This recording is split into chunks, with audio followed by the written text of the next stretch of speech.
Good morning, and a warm welcome to your show, Sunny Morning San Francisco. I'm your host, Melissa, and it's Wednesday, February 25th. You'll be interested to know, 62 years ago, today in 1964, a young Cassius Clay stunned the boxing world by defeating Sonny Liston to claim his first heavyweight crown and boldly announcing his new identity as Muhammad Ali. That victory marked a transformative milestone for sport and social visibility, as Muhammad Ali embodied fearless skill, outspoken conviction, and a redefinition of what a champion could represent. So now you know. And now, it's time for the Surf Report. Wednesday at Ocean Beach. This morning, it's looking fair with waves around 3 to 4 plus feet. Conditions are clean until noon, then they turn choppy by early afternoon. Winds are light on shore at 5 to 6 miles per hour, increasing slightly to 8 miles per hour later on. The swell is a medium period from the west-southwest. Best time to ride is at 10 a.m. with a 2-foot outgoing low tide, when the west-southwest swell is 4.5 feet at 9 seconds, and the onshore wind is 4 miles per hour. The first low tide on Wednesday will be 0 foot just after 12:30 p.m., followed by a 4-foot high tide just before 8:30. The nearshore buoy in San Francisco Bar reads 56 degrees for the water temperature.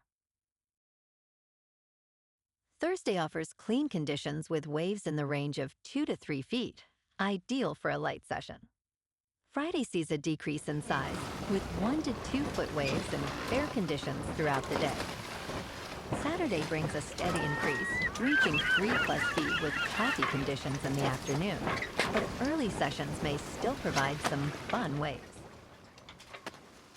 This morning, it's mostly cloudy, and it feels like 59 degrees with 6 mile per hour wind. The sunset will take place at 5:59, and it will rise again tomorrow at 6:44. It looks like we're in for some mostly cloudy skies today, with a high around 60 and a mild breeze. Tonight, expect continued mostly cloudy conditions, with a low of 56 and light winds picking up a bit. Looking ahead in the weather, Thursday will be mostly sunny with a high near 65 and a north wind of 3 to 7 miles per hour. Friday and Saturday stay mild with highs in the low to mid-60s and partly to mostly cloudy nights near 53. Sunday cools to about 60 with a slight chance of rain after 4 a.m. and a low near 51. Bonjour, food enthusiasts. This podcast is brought to you by Versailles Cafe and Pastries in Encinitas. Nestled on El Camino Real South, just north of Encinitas Boulevard, this cafe is a haven for culinary delights. Indulge in their amazing Eggs Benedict or their gluten-free crepes. You can grab a panini for lunch or just breeze on through to get your morning coffee. They are open every day from 8 to 5. So stop on by and don't forget to tell them Sunny Morning sent you. In local news, the Transamerica Pyramid, a longtime symbol of San Francisco, is set for a significant sale to a Cyprus firm, marking the investor's entry into the United States in a deal that could signal renewed international interest in the city's real estate market. This iconic tower, which recently sold for $650 million, became the first building in San Francisco to secure an office lease over $300 per square foot, despite high vacancy rates. Market insiders believe this sale may rejuvenate interest from foreign investors, particularly as excitement grows around artificial intelligence in the area. The pyramid's recent renovations, totaling $1 billion, have made it a vibrant hub for businesses and culture in downtown San Francisco.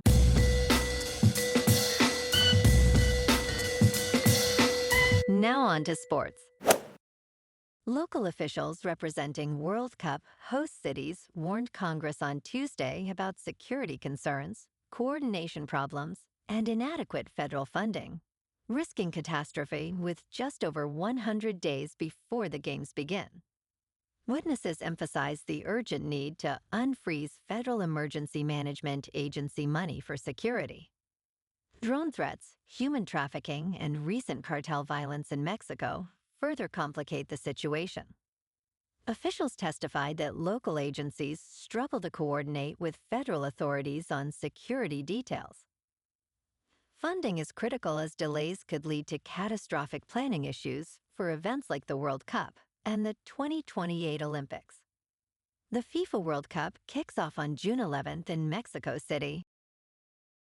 In local sports, the Golden State Warriors fell to the New Orleans Pelicans 113-109 on Tuesday night, despite a season-high 28 points from De'Anthony Melton.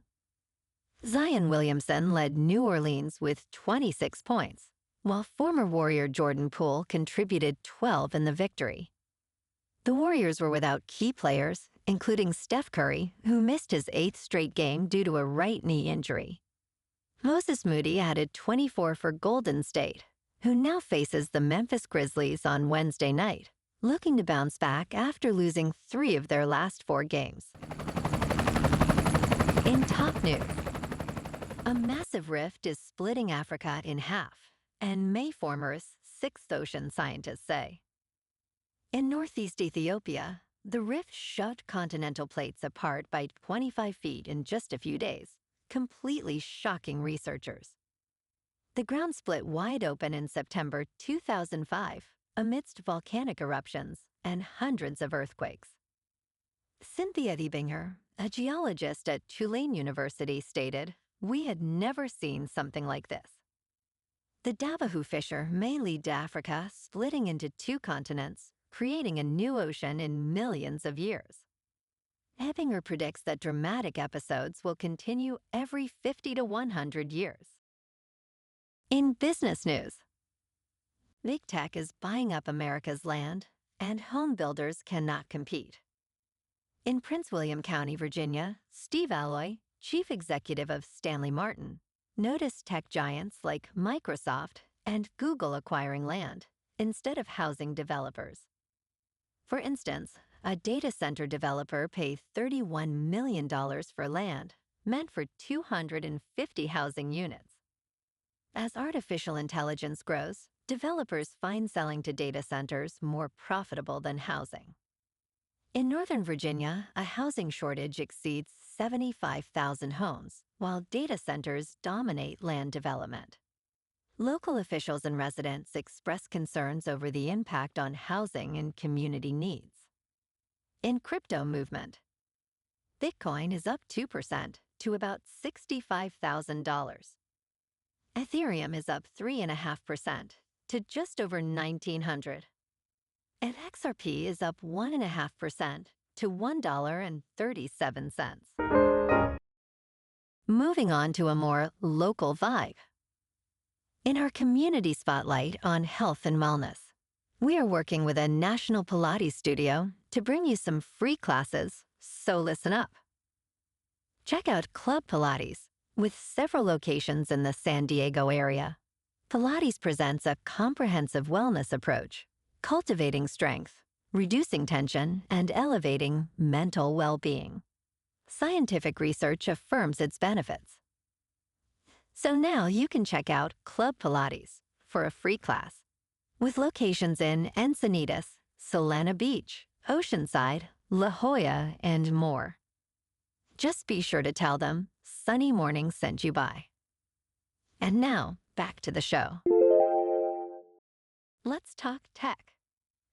Apple's OLED touchscreen MacBook Pros, set to launch this fall, will feature a dynamic island, similar to what is available on iPhones, according to Bloomberg's Mark Gurman. This feature was first introduced with the iPhone 14 Pro and iPhone 14 Pro Max, and will be smaller on the MacBook Pro.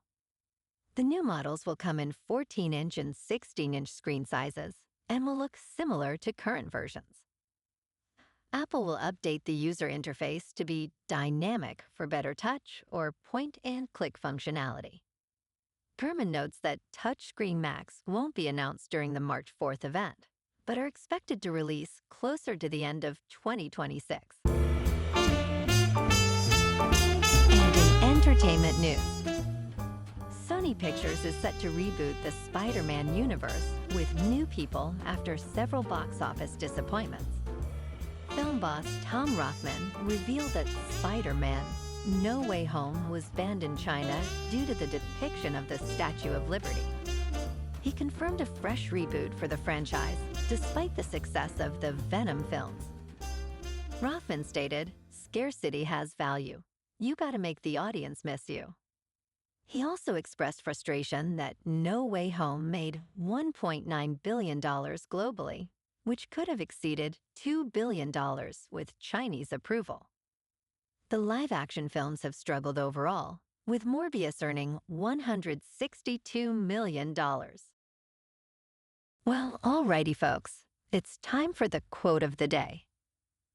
And today, our quote comes from the American author and motivational speaker, Les Brown. And he said, "Shoot for the moon. Even if you miss, you'll land among the stars." And that's a wrap for this morning. You can check out our Instagram, YouTube, and TikTok for some captivating aerial videos with local news and the surf reports.